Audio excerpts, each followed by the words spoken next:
नमस्कार दोस्तों, मैं अमरीश रावत आप सभी का स्वागत करता हूं आपके अपने YouTube channel study with Amrish पे। आज हमारी चर्चा और परिचर्चा का विषय क्या है? मौर्य साम्राज्य। तो जो मगध साम्राज्य चल रहा है उसी वो है मौर्य वंश। तो मौर्य वंश का संस्थापक चंद्रगुप्त मौर्य है। तो देख लेते हैं एक बार मौर्य वंश का संस्थापक कौन है। मौर्य वंश, मौर्य वंश, ठीक है। इसका संस्थापक कौन हो जाएगा? संस्थापक हो जाएंगे चंद्रगुप्त मौर्य। चंद्रगुप्त मौर्य, चंद्रगुप्त मौर्य हो जाएंगे। इनका जन्म कब होता है? इनका जन्म होता है आपका 345 ईस्वी पूर्व। इनका जन्म होता है 345 ईस्वी पूर्व। इनका जन्म होता है 345 ईस्वी पूर्व, ठीक है। इसके बाद ये पता कैसे चलता है कि चंद्रगुप्त मौर्य यही है, ठीक है ना। तो कुछ अभिलेख थे, यूनानी लेखकों के लेख थे, जिससे पता चलता है। इनको क्या कहता था? सेंड्रोकोटस, ठीक है। इनका नाम क्या मिलता है? इनका नाम या चंद्रगुप्त मौर्य का नाम सेंड्रोकोटस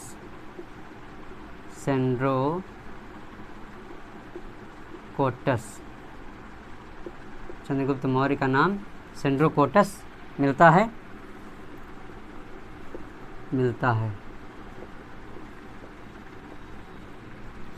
यूनानी किसके द्वारा?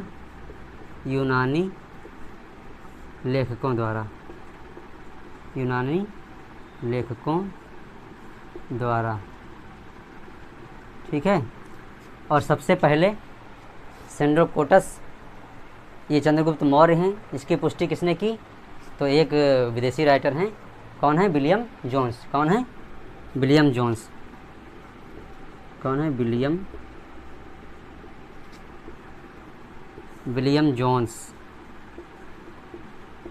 विलियम जोन्स ने बताया कि सेंड्रोकोटस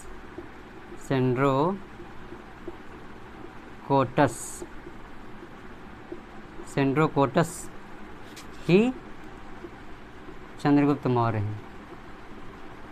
चंद्रगुप्त मौर्य हैं। उन्होंने कहा, सबसे पहले विलियम जोन्स ने ही स्पेसिफाई किया कि जो सेंड्रोकोटस नाम है वो चंद्रगुप्त मौर्य का नाम है, ठीक। क्योंकि यूनानी लेखकों की बुक में नाम मिलता था और इसकी पहचान नहीं हो पा रही थी कि ये कौन है, मतलब सेंड्रोकोटस कौन है। बाद में विलियम जोन्स ने क्या बताया कि जो सेंड्रोकोटस हैं वो वही क्या हैं? चंद्रगुप्त मौर्य का ही नाम सेंड्रोकोटस है, ठीक है। आगे फिर देखते हैं। आगे जब ये बचपन में थे तभी से चाणक्य ने इनको देखा और चाणक्य ने इनको अच्छे से प्रशिक्षित किया, इनकी ट्रेनिंग दी। और ट्रेनिंग देने के बाद क्या किया? उनको लगा कि ये क्या कर आगे चल के क्या बनेगा? राजा बनेगा।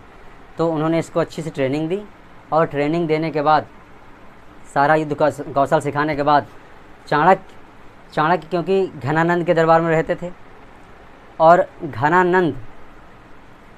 नंदवंश के जो आखिरी शासक थे घनानंद, तो घनानंद के दरबार में रहते थे चाणक्य। और चाणक्य को घनानंद ने उनकी बेइज्जती करके अपने दरबार से बाहर निकाल लिया था। उनको दरबार से बाहर निकाला था, जिसका बदला लेने के लिए चाणक्य कोई ऐसा पुरुष ढूंढ रहे थे या कुमार ढूंढ रहे थे जिसकी सहायता से वो घनानंद को हरा सकें। तो इन्होंने देखा चंद्रगुप्त मौर्य को, तो देखा कि उनके अंदर ये क्षमता है और क्या किया? फिर उनको अपने संरक्षण में ले लिया, उनको अच्छी शिक्षा दी और सारे युद्ध कौशल सिखाए। उसके बाद क्या होता है कि सारे युद्ध कौशल सिखाने के बाद, उनको अच्छी ट्रेनिंग देने के बाद अब वो क्या करने लगे? उनको सपोर्ट करने लगे और या क्या कह दिया कि हमको बदला लेना है। और किससे? घनानंद से। तो इन्होंने चाणक्य ने क्या है और चाणक्य ने क्या किया फिर? चाणक्य जो हैं इनका नाम, इनके दो तीन नाम मिलते हैं। तो चाणक्य को क्या बोला जाता है? कौटिल्य भी बोला जाता है,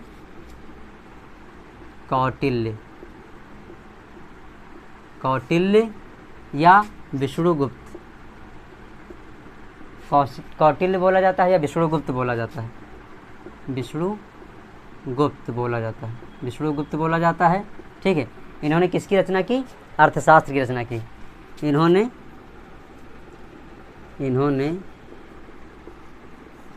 अर्थशास्त्र की रचना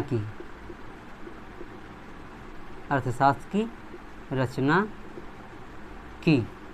और अर्थशास्त्र कैसी बुक है? ये है राजनीतिक बुक है। अर्थशास्त्र यहाँ इकोनॉमिक्स से रिलेटेड नहीं है। ये कैसी बुक है? राजनीति से संबंधी है। ये राजनीति से संबंधी है, राजनीति से संबंधित है। ये राजनीति से संबंधित है। ठीक है। क्योंकि अर्थशास्त्र बुक ऐसी लग रही है कि इकोनॉमिक्स से संबंधित होगी, लेकिन नहीं, ये राजनीति से संबंधित है और ये चाणक्य द्वारा लिखी गई है।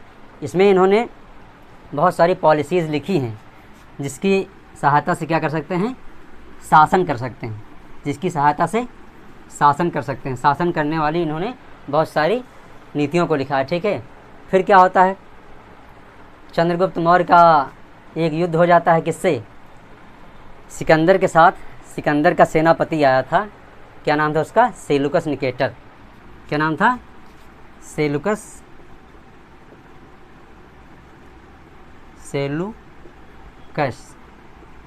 निकेटर। ठीक है ना।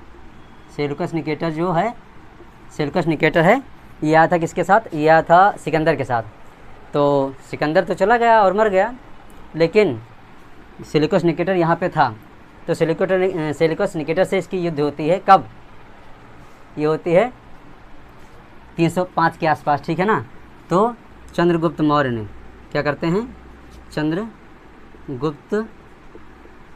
चंद्रगुप्त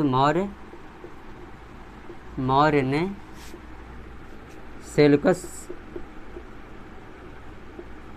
सेलुकस निकेटर, अरे क्या है? सेलुकस निकेटर क्या है?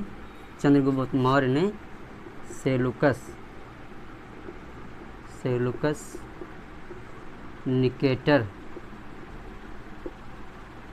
सेलुकस निकेटर को हराया। ठीक है ना। इसको हराया और क्या करता है? 305 ईस्वी में क्या करता है? इसकी बेटी एक होती है। 305 ईस्वी में, ईस्वी नहीं, ईस्वी पूर्व होगा, ईस्वी नहीं है यहाँ पे, ईस्वी पूर्व ही समझें। ठीक है ना। 305 ईस्वी पूर्व में सेलुकस निकेटर की बेटी कार्नेलिया, उसका नाम क्या है? कार्नेलिया। सेलुकस निकेटर की बेटी कार्नेलिया से शादी कर लेता है। कार्नेलिया से शादी करता है। ठीक। अब चंद्रगुप्त मौर्य क्या करते हैं? सेलुकस निकेटर को हरा देते हैं। बाद में उनकी लड़की होती है कार्नेलिया, उससे शादी कर लेते हैं। अब इनके आपसी संबंध भी अच्छे हो जाते हैं। आपसी संबंध क्या हो जाते हैं? अच्छे हो जाते हैं। क्यों? क्योंकि अब ये उनके दामाद हो गए। ठीक है। ये उनके दामाद हो गए, तो कोई अपने दामाद से इतनी जल्दी झगड़ा नहीं करेगा। आगे करते हैं, आगे जो भी आएंगे मिडवेल में, लेकिन अभी यहाँ इसमें नहीं है। ठीक है ना। फिर आगे क्या होता है? फिर इसी चंद्रगुप्त मौर्य क्या सेलुकस निकेटर के काल में ही एक आया था। कौन? मेगस्थनीज। कौन आया था? एक राइटर है मेगस्थनीज।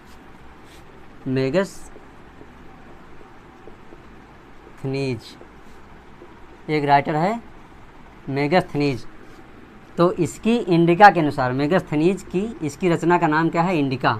इसने एक रचना कृति की है, एक बुक लिखी है जिसका नाम है इंडिका। तो मेगस्थनीज की इंडिका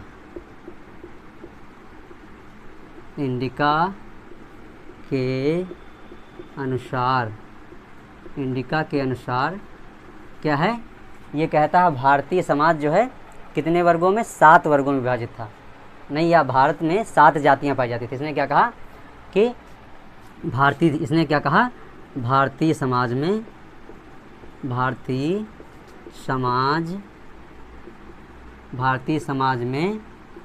7 जातियां थी, ये कह रहा है। ठीक है, और ये कह रहा है कि इसमें दास प्रथा नहीं थी, दास प्रथा नहीं थी। ये कह रहा है कि इसमें दास प्रथा नहीं थी। इसके समय में, मेगास्थनीज के समय में भारतीय समाज जो था ये 7 जातियों में बटा था, और इसके टाइम पे दास प्रथा नहीं थी। ठीक है ना। तो इस बुक से बहुत ज़्यादा इतिहास हमारे इंडियन हिस्ट्री के बारे में पता चलता है।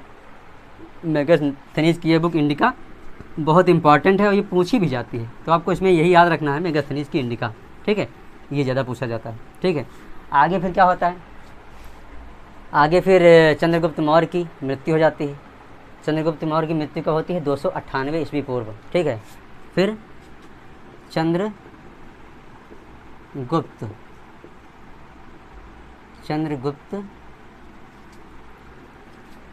मौर्य की मृत्यु हो जाती है। मृत्यु 298 ईस्वी पूर्व, 298 ईस्वी पूर्व में हो जाती है। चंद्रगुप्त मौर्य की मृत्यु 298 ईस्वी पूर्व में हो जाती है। ठीक है, और फिर ये क्या करता है, मृत्यु कैसे होती है, ये भी 298 ईस्वी पूर्व में कैसे होती है, तो ये जैन धर्म, इसने क्या किया था, जैन धर्म स्वीकार किया था।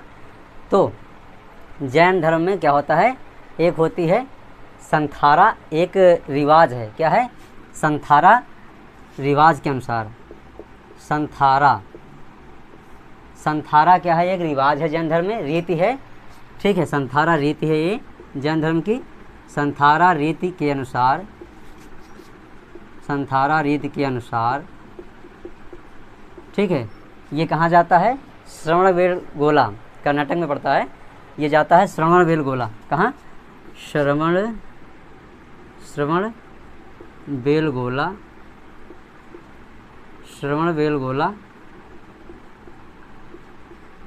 श्रवणबेलगोला में उपवास के माध्यम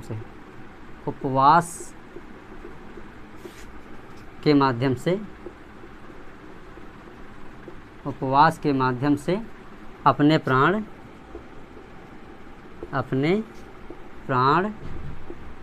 त्याग देता है।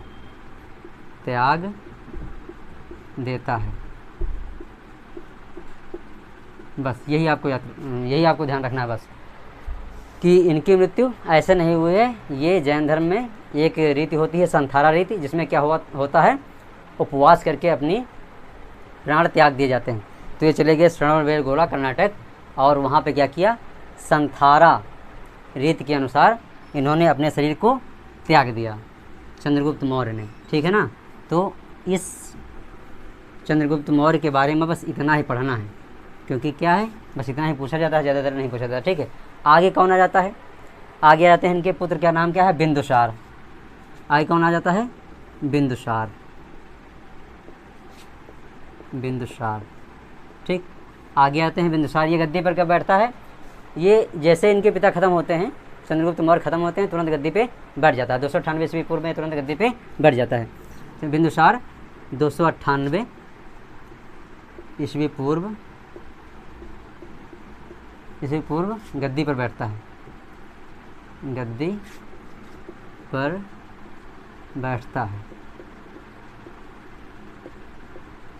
बैठता है। ठीक है, ये 298 ईस्वी पूर्व गद्दी पे बैठ जाता है। ठीक है, और क्या करता है, इसका जो दूसरा नाम है, ठीक है, विदेशी राइटर यूनानी लेखक क्या बोलते हैं इसको बोलते हैं अमित्रघात। क्या बोलते हैं, अमित्रघात। ठीक, इसको बोलते हैं अमित्रघात। और अमित्रघात का मतलब क्या होता है, शत्रुओं का विनाश करने वाला, इसका मतलब होता है शत्रुओं का विनाश करने वाला, शत्रुओं का विनाश करने वाला अमित घात। ठीक है, तो ये 298 पर गद्दी पर बैठता है और शासन करने लगता है। ठीक है, फिर बिंदुसार क्या करता है? बिंदुसार क्या था? ये बिंदुसार क्या है? ये आजीवक संप्रदाय का अनुयायी है। ये क्या मानता है? आजीवक संप्रदाय को मानता है। ये आजीवक संप्रदाय को, ये आजीवक संप्रदाय का अनुयायी होता है, अनुयायी होता है। ठीक है ना, ये आजीवक संप्रदाय का अनुयायी होता है। ठीक है, फिर आगे क्या देखते हैं कि एक बार क्या होता है तक्षशिला पे, ठीक है ना, तक्षशिला पे क्या होता है? विद्रोह हो जाता है। ठीक है, और इसका एक नाम वायु पुराण में क्या मिलता है? वायु पुराण में इसका नाम मिलता है भद्रसार। वायु पुराण में इसका नाम भद्रसार मिलता है। ठीक है, तब आगे क्या होता है? इसी के शासनकाल में क्या होता है कि तक्षशिला पे क्या हो जाता है? आक्रमण हो जाता है या विद्रोह होता है। तक्षशिला पे विद्रोह हो जाता है, तो उस विद्रोह को शांत कराने के लिए अपने बेटे सुसीम को भेजता है। कहाँ पर? तक्षशिला पे। ठीक है, तक्षशिला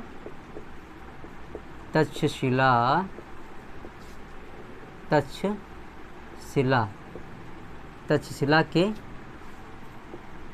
विद्रोह को, ठीक है, तक्षशिला के विद्रोह को शांत करने के लिए करता है, पहले अपने बेटे सुसीम को भेजता है। किसको भेजता है? सुसीम को भेजता है। तक्षशिला के विद्रोह को शांत करने के लिए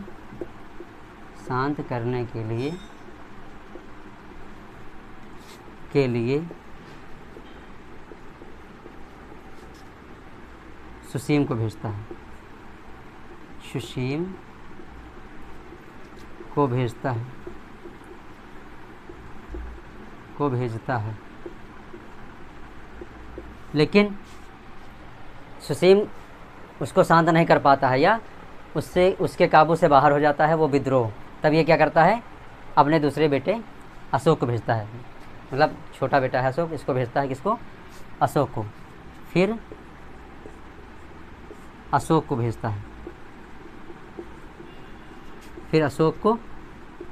है, फिर अपने बेटे अशोक को भेजता है। ठीक है, अब देखते हैं अशोक को भेजने के बाद अशोक क्या है? अशोक प्रतापी शासक था, तगड़ा योद्धा भी था। ठीक है ना, तो अशोक भेजता है, अशोक पहुँचते कि उसको शांत कर देता है, क्योंकि वो पहले से ही बहादुर है, वो पैदा ही बहादुर हुआ है, इसीलिए उसको क्या कहते हैं? सम्राट अशोक इसीलिए कहा जाता है। ठीक है, आगे क्या आता है? इसमें मिलता है कि कहते हैं कि एथेनियस के अनुसार बिंदुसार क्या है? क्या करता है? एक लेखक है एथेनियस। ठीक है, कौन है? एक शासक है एथेनियस, नहीं लेखक है एथेनियस के अनुसार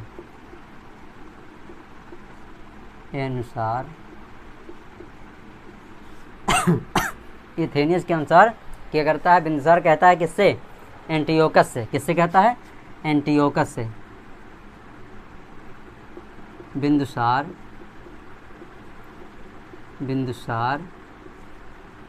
एंटियोकस से। किससे? एंटियोकस से क्या कहता है? कहता है हमको क्या क्या चाहिए?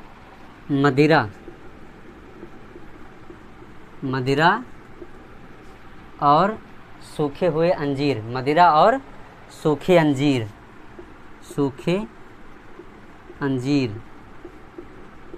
मदिरा, सूखे अंजीर और क्या मांगता है? और एक दार्शनिक मांगता है। और एक दार्शनिक मांगता है। एक दार्शनिक मांगता है। तो एंटियोकस क्या करता है? सूखे अंजीर और मदिरा तो भेज देता है, लेकिन क्या करता है? ये नहीं देता है, दार्शनिक नहीं भेजता है। ठीक है ना, दार्शनिक नहीं भेजता है। ठीक है, अब आगे देखते हैं इनके बारे में। बिंदुसार के बारे में भी इतना ही पढ़ना, और बिंदुसार के बारे में ज़्यादा नहीं पढ़ना। बिंदुसार के क्या कहते हैं, ये एक राजदूत आया था इसके दरबार में, उसका नाम है डायोनिसियस। क्या है? इसी के दरबार में, बिंदुसार के दरबार में, बिंदुसार के दरबार में, बिंदुसार के दरबार में फिलाडेल्फस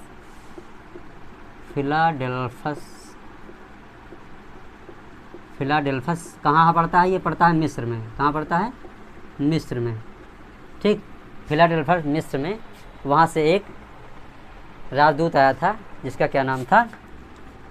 फिलाडेल्फस से राजदूत आया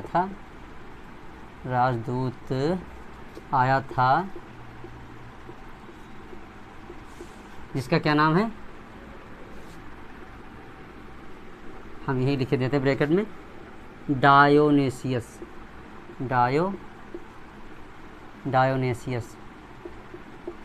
ठीक है, डायोनेसियस। ठीक है, डायोनेसियस या डायनोसियस। ठीक है, डायोनेसियस या डायनोसियस कहते हैं, या डायनोसियस। ठीक है, डायोनोसियस भी कहते हैं। ठीक है, डायनोसियस। ठीक है, डायनोसियस। ठीक, तो ये इसके बिंदुसार के दरबार में आया था। अब बिंदुसार का काम यहाँ से ख़त्म होता है। बिंदुसार के बारे में इतना ही पढ़ना है, बाकी ज़्यादा नहीं पढ़ना है। बिंदुसार के बारे में इतना ही पढ़ना है, बाकी कुछ नहीं पढ़ना है। बाकी क्या पढ़ना है? आ जाते हैं अब सम्राट अशोक। कौन रहता है? सम्राट अशोक। तो बिंदुसार के बाद कौन आते हैं? अशोक, सम्राट अशोक। अशोक आ जाते हैं। ठीक है, अशोक गद्दी पे कब बैठता है? 269 BC, मतलब 269 ईस्वी पूर्व में कब बैठता है? 269 ईस्वी पूर्व। अशोक 269 ईस्वी पूर्व गद्दी पर बैठता है। ठीक है, और जब ये गद्दी पे बैठता है ठीक है, इस समय भी ये कहाँ होता है? ठीक है, इस समय कहाँ होता है? इस समय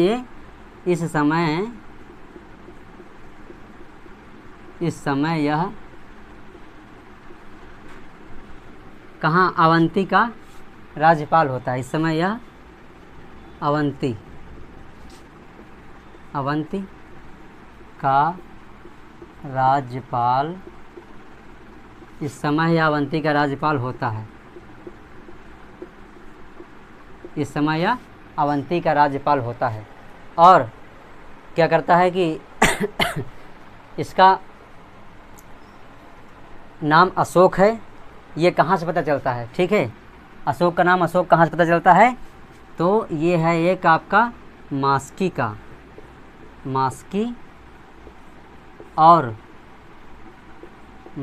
और गुर्जर अभिलेख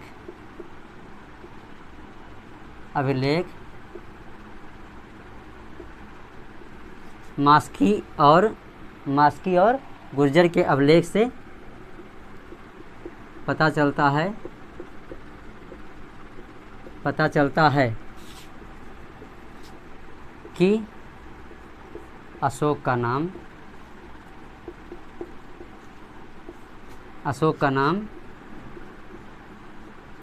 मतलब इसी अशोक का नाम अशोक है। ठीक है, अशोक है। इसका कई नाम मिलता है, देवनाम प्रियदर्शी या बहुत सारे इसके नाम मिलते हैं अशोक के। तो इसके जो मास्की या गुर्जर अभिलेख है, वहाँ से एकदम कंफर्म होता है कि ये क्या है, इसका अशोक का नाम अशोक है। और इसका पुराणों में भी उल्लेख मिलता है। अशोक का उल्लेख कहाँ मिलता है? पुराणों में। तो पुराणों में से क्या कहा गया है? पुराणों में से कहा गया है अशोक वर्धन। अशोक को पुराणों में क्या कहा गया है? अशोक वर्धन कहा गया है। अशोक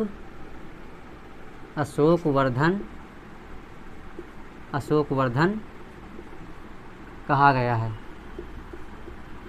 ठीक है ना? तो इसको पुराणों में क्या कहा गया है? अशोक वर्धन कहा गया है। ठीक है, आगे फिर देखते हैं आगे क्या कहते हैं। आगे देखिए, शिलालेख पहले इंडिया में फेमस नहीं था, लेकिन अशोक ने क्या किया? इंडिया में शिलालेख फेमस करवा दिया। अशोक ने क्या करवाया इंडिया में? तो भारत में क्या है? भारत में, यहाँ भारत और इंडिया में विवाद नहीं है, यहाँ मैं कह रहा हूँ भारत में। ठीक है, ठीक है, भारत में शिलालेख, भारत में शिलालेख का प्रचलन अशोक ने करवाया। अशोक ने करवाया या किया? ठीक है ना? ठीक, तो शिलालेख पहले यहाँ इंडिया में नहीं था। ठीक है, अशोक के शासनकाल से शिलालेख लिखना शुरू हो गया। ठीक है, इसके बाद क्या आता है? तो अब ये जब गद्दी पर बैठा तब उस समय ये कहाँ था? अवंती का राज्यपाल था। लेकिन 8 साल बाद क्या हो जाएगा? 261 ईस्वी पूर्व क्या होता है? मैं ऊपर से लिखता हूँ ज़रा सा। ठीक है, 8 वर्ष बाद क्या होता है? 8 वर्ष बाद, 8 राज्याभिषेक के 8 वर्ष बाद। ठीक है, राज्याभिषेक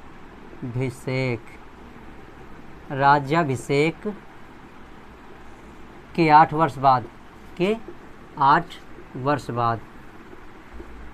राज्याभिषेक के 8 वर्ष बाद क्या होता है? 8 वर्ष बाद मतलब 261 ईस्वी पूर्व, 261 ईस्वी पूर्व। राज्याभिषेक के 8 साल बाद क्या हो जाएगा? इसका राष्ट्र 269 में हुआ था, और 8 साल बाद क्या हो जाएगा? 261। ठीक है, ईस्वी पूर्व। ठीक है, तो इसमें क्या करता है? क्या करता है? कलिंग पे युद्ध कर देता है, कलिंग पे आक्रमण कर देता है। इस समय क्या करता है? कलिंग पे आक्रमण कर देता है। ठीक है ना? इस समय ये ईस्वी पूर्व कलिंग पर आक्रमण कर देता है, कलिंग पर आक्रमण कर देता है, कलिंग पर आक्रमण कर देता है। ठीक है, 8 वर्ष बाद क्या कर दे रहा है? कलिंग पर आक्रमण कर देता है। और कलिंग पर आक्रमण करने के बाद क्या होता है? वहाँ पर बहुत ज़्यादा नरसंहार हो जाता है। युद्ध तो ये जीत जाता है, कलिंग विजय कर लेता है, लेकिन वहाँ ये देखता है कि बहुत छोटे छोटे बच्चे और बहुत सारी महिलाएं जिनकी लाशों का ढेर लग गया। उस युद्ध के बाद क्या होता है? इसका दिमाग पसीज जाता है, क्योंकि ये खुद ऐसा शासक है कि बहुत क्रूर शासक था पहले। इसने अपने 99 भाइयों को खुद मारा है, जैसा बुक में मिलता है, इसका उल्लेख मिलता है कि इसने अपने 99 भाइयों को मारा था। सुसीम इसका जो भाई था, इसके साथ जो गया था युद्ध करने के लिए, उसको भी इसी ने मारा था। युद्ध करके लौट रहा था तो इसको लगा कहीं सुसीम पहुंच जाएगा तो गद्दी पर ये ना बैठ जाए, तो सुसीम को इसने ही मार दिया और गद्दी पे खुद ही बैठा बिंदुसार के बाद। तो ये पहले तो बहुत क्रूर था, लेकिन क्या हुआ? जब कलिंग युद्ध हुआ उसके बाद इसका दिमाग इतना परिवर्तित हो गया कि ये उसी दिन से वहीं पर इसने तलवार फेंक दी और कहा आज से मैं कोई युद्ध नहीं लड़ूंगा। इसने कहा आज से मैं कोई युद्ध नहीं लड़ूंगा, क्योंकि क्या हुआ? इतना बड़ा नरसंहार देखा, छोटे छोटे बच्चे और महिलाएं मर गई। तो उसने कहा कि इसमें इन बच्चों का और इन महिलाओं का क्या कसूर है? इसमें इन बच्चों का और इन महिलाओं का क्या कसूर है? उस तभी से ये क्या कहलाया? सम्राट अशोक या महान अशोक तभी से कहलाया, क्योंकि आदमी कितना क्रूर था बताओ। उसके बाद कितना परिवर्तित हो गया कि उसने क्या बाद में कह दिया कि जनता हमारी संतान है। इसने कई अभिलेख करवाए, मतलब लिखवाए हैं, जिसमें खुद ही लिखवा दिया है कि जनता हमारी, प्रजा हमारी संतान है। और ये खुद जितना कमाता था या इसके राजस्व में जितना इकट्ठा होता था सब का सब जनता में दान कर देता था। फिर क्या होता है कि सुसीम का लड़का घूमता हुआ आ जाता है और इसके दरबार में पहुंच जाता है। ये उसके ऊपर तलवार रखता है, क्या कहता है कि हम तुमको मार देंगे। तो सुसीम क्या, उसका लड़का क्या कहता है, मौत क्या है, हमें मौत से डर नहीं लगता, शरीर तो नश्वर है। उसकी उस छोटे से बच्चे, इतना छोटा नहीं था लेकिन अब इनका भतीजा था, उससे प्रभावित हो गए। लेकिन प्रभावित होने के बाद क्या करते हैं, एक बौद्ध भिक्षु थे उपगुप्त। कौन थे, उपगुप्त। एक बौद्ध भिक्षु थे, बौद्ध भिक्षु, बौद्ध भिक्षु थे उपगुप्त। उपगुप्त इनसे क्या कर लेता है, बौद्ध धर्म की दीक्षा लेता है, से बौद्ध धर्म की क्या करता है, दीक्षा लेता है, दीक्षा लेता है, ठीक है ना। और ये तभी से क्या करता है, बौद्ध धर्म स्वीकार कर लेता है, ठीक है ना। फिर क्या होता है, जब बौद्ध धर्म स्वीकार कर लेता है तब ये अच्छे अच्छे काम करने लगता है, बहुत ही अच्छे काम करने लगता है। जनता के लिए क्या करता है, सब कुछ, सारी सुविधाएं उपलब्ध कराने लगता है। फिर क्या करता है, अशोक ने क्या किया, आजीवकों के लिए, आजीवकों को रहने के लिए, आजीवकों, ये क्या करता है, आजीवकों को रहने के लिए, आजीवकों को रहने के लिए क्या करता है, 4 गुफाओं का निर्माण करता है बराबर की पहाड़ी पर, ठीक है ना। कहाँ पे, बराबर की पहाड़ी पे, बराबर की पहाड़ी पर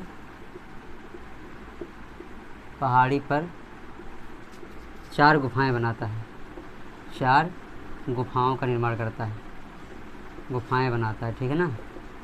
4 गुफाएं बनाता है, ठीक है। उसमें कौन सी है, कर्ज है, चौपार है तथा सुदामा और विश्व झोपड़ी। 4 गुफाएं कौन सी है, पहले नंबर पे हो जाएगी कर्ज, कौन सी है, कर्ज है, चौपार है, कर्ज है, चौपार है, कर्ज है, चौपार है नंबर 2 पे। नंबर 3 पे क्या हो जाएगा आपका, ये आपका नंबर 3 पे सुदामा, नंबर 3 पे क्या आएगी, सुदामा है, कर्ज है, चौपार है, सुदामा है, और नंबर 4 पे क्या आ जाएगा, विश्व झोपड़ी। कौन सी है, विश्व झोपड़ी, ठीक है ना। इसका निर्माण करवाता है, ठीक है। इन 4 बराबर की गुफाओं में इन 4 झोपड़ी का निर्माण करवाता है, ठीक है, गुफाओं का निर्माण करता है। बड़ी बड़ी गुफाएं, झोपड़ी कहने के लिए है, बाकी पत्थर काट के बहुत बड़ी बड़ी गुफाएं बनवाई गई थी, ठीक है।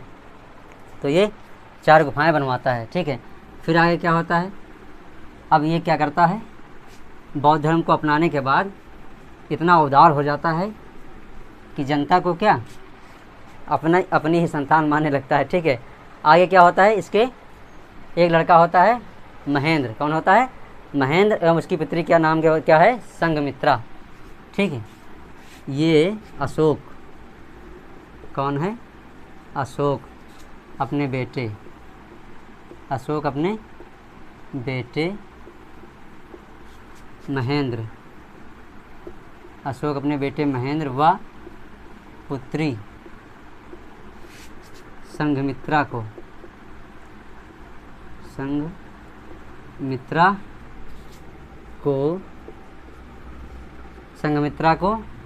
बौद्ध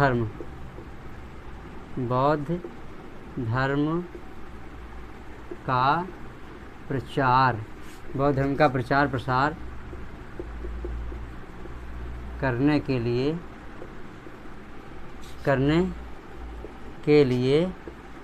क्या करता है, श्रीलंका भेज देता है, श्रीलंका भेज देता है।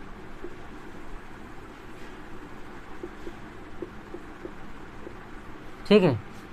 क्या करता है ये, बौद्ध धर्म का प्रचार प्रसार करने के लिए अपनी बेटी संघमित्रा और अपने बेटे महेंद्र को कहाँ भेज देता है, श्रीलंका भेज देता है। ठीक है। अब आगे क्या होता है, बस यहीं से इसका लगभग क्या है, इतने ही काम इसने किए हैं, इसके बाद इसका लगभग काम ख़त्म हो जाता है। और इसका ये मौर्य साम्राज्य का जो अंतिम शासक है कौन सा है, बृहद्रथ। क्या नाम है इसका, बृहद्रथ। मौर्य वंश का अंतिम शासक, अंतिम शासक। मौर्य वंश का अंतिम शासक कौन है, बृहद्रथ है, बृहद्रथ है। मौर्य वंश का अंतिम शासक बृहद्रथ है, जिसकी हत्या इसके सेनापति ने की थी। ठीक है, बृहद्रथ है, ठीक है ना, जिसकी हत्या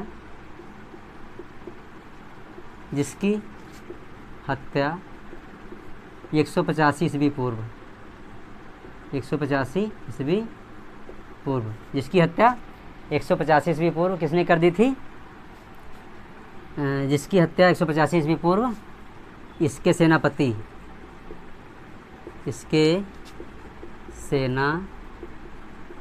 इसके सेनापति कौन है, पुष्यमित्र शुंग। किसने है,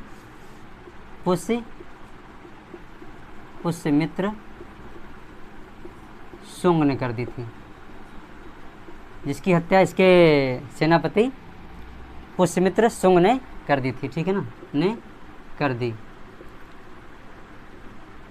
ठीक है। और शुंग ने इसकी हत्या करके शुंग वंश की स्थापना कर दी। तो इसके सैनिक ने ही, सेनापति ने इसको मार दिया था।